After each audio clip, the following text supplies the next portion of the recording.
Anyway, so I had an idea for a show, and as usual, my good friend Bob Bowden. Bob has worked everywhere. If I haven't mentioned this, when Bob Bowden and I first met, is probably with Harry, when Harry and I were starting to pitch shows, and every presentation I ever did, Bob Bowden was in the audience, whether it was for his network or not. Bob was, have I said this already? Bob was vice president of development for, I said already, CBS, ABC. Okay. He headed up all the networks. Again, he was at Family Channel when I was doing the family shows. He's been at every network everywhere. But he was always on the other side. He's always on the buyer side.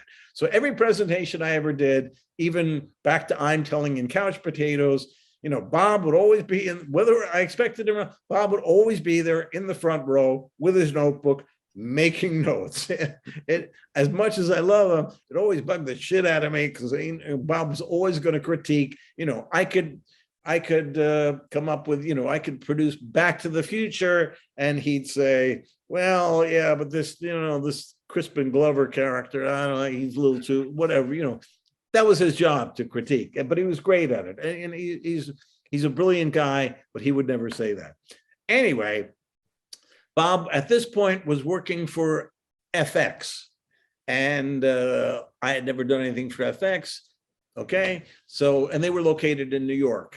They had a little office out here, but the main office was FX, and at that time, they were known as FX, the Fox cable channel. They always made a big deal about the FX was part of Fox. Now they don't do that as much. I don't even know if they're still owned by Fox, but they aren't. So Bob ran Fox. Ran FX rather. Okay, so I pitched a show called The Imposters to Bob. Now, there are a lot of ways you can construe the word The Imposters. Geez, what kind of show was it? So the way I did it, and honestly, I don't remember the overall element of the show, but the way I wound up producing it was grabbing a person off the street, of having them pretend to be somebody in a position that they're not. And if they could get away with it, they would win a prize, okay?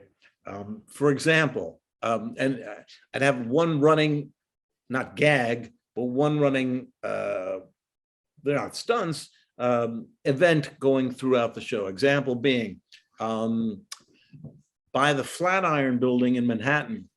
And that was a great thing about FX. I was able to shoot all over Manhattan. You're familiar with the Flatiron Building? It's around 34th Street. Anyway, it's been there since the 1800s. Beautiful, beautiful building. And there's a big square in it, which luckily. So I had a hot dog vendor, in New York City, every block, you got hot dogs, Brett's hot dogs, and you got pretzels. Okay, so there's always something to eat, and these vendors, are ubiquitous. They're everywhere. The difference was I had one guy who was going to be selling hot dogs, and a girl selling hot dogs, and whoever sold the most hot dogs by the end of the show would win. However, there were no buns. Okay, they didn't have any buns, so their job was to sell hot dogs when that 20 feet away, there's probably another hot dog vendor that's going to sell you a regular hot dog with a bun. They had to sell bunless hot dogs, and they had to come up with a rationale of why this hot dog is better without a bun, because less calories or no gluten or what, and I left it to them to come up with, and it wound up working out very well. So that was that. And then likewise, I got this woman, you got tour buses all over New York City. So I got this one woman who had just moved to New York, okay, and didn't know anything about the city, and I gave her a microphone, and Bob Bowden and I are it was a double-decker bus, okay, double-decker tour bus. Bob Bowden and I are in the bottom, we're in the back of the bus underneath, okay, listening, and we're going past, 30 Rockefeller. I can't remember. I don't have a tape of it, unfortunately. Maybe Bob does. When I moved, I had to leave most of my videos behind. So all the shows I'm talking about, Playboy and the Imposters, are all gone. This woman was great. She made up some amazing things. Offhand, I can't remember the lines, but again, whether the Empire State Building, this was, I can't, they were just so funny. I don't want to make something up, but it wouldn't be as good as what she said.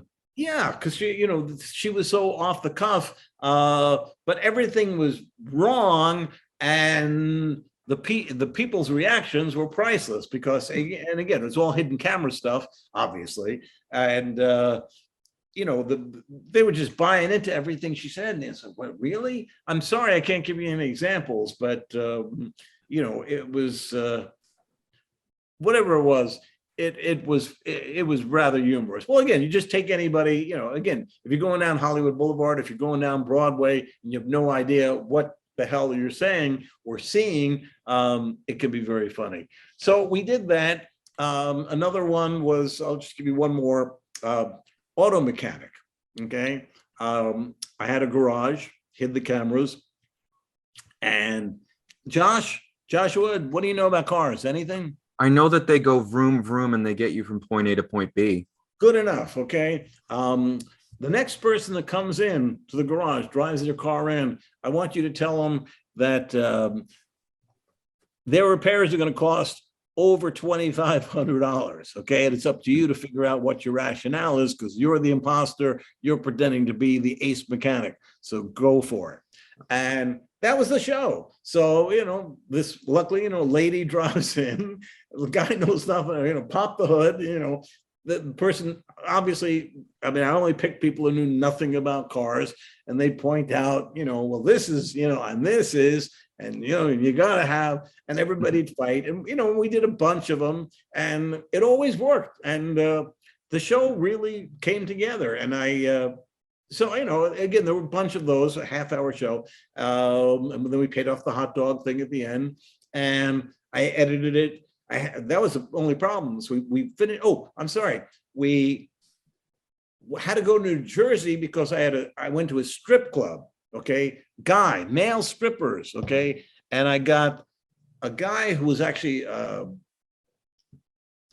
this kid who is not well defined at all. I think he was a fireman, if I'm not mistaken. And I got him to pretend to be a male stripper, and he had to make enough tips or he had to get a certain amount of tips, even though all these male strippers at the strip club were all, muscular, unbelievable, like me. But again, we had to go to New Jersey because it was the only strip place that either was allowing us to do it or that FX was able to get in the time limit, because I was only in New York for 3 days. 1 day to prep, second day to shoot, third day to edit, and go home. Which is what I promised Bob, because it was a presentation budget as opposed to a pilot budget. So that was the last one. Went to New Jersey, did that, and we all drove back together. I remember in 2 cars, we had everybody, meaning the camera crew, the microphone crew, and driving across the JJ. And like, I used to live, okay, nobody cares. And so that was fun. Of course, it didn't sell, or you guys would have seen it. But, I don't know how hard Bob pushed it, or whether, again, the title, The Imposters, can lead you to so many different arenas. Perhaps that's why it didn't sell, because people were thinking, I thought it would be this kind of a show or that kind of a show. To me, the show worked. And my rationale always in coming up with a show is, would I watch that show? And see, I would watch that show. I don't know if I watch it every week, but same thing with when I said, what will they think of next, which turned into Shark Tank. I would have watched that, to see new inventions, new things that have never been tried before that actually would work. I would watch that, and evidently people will do. So yeah, that was a little disappointing, but what I loved walking away from it was I not only I created it, I produced it, and I directed it. If you want to call it directing, and I had never directed a show before. So that was a big deal just to me. There were no credits. Nobody saw the bloody thing, but, except for the editors and Bob. But Bob liked it. And again, Bob luckily continued to recommend me for shows despite that.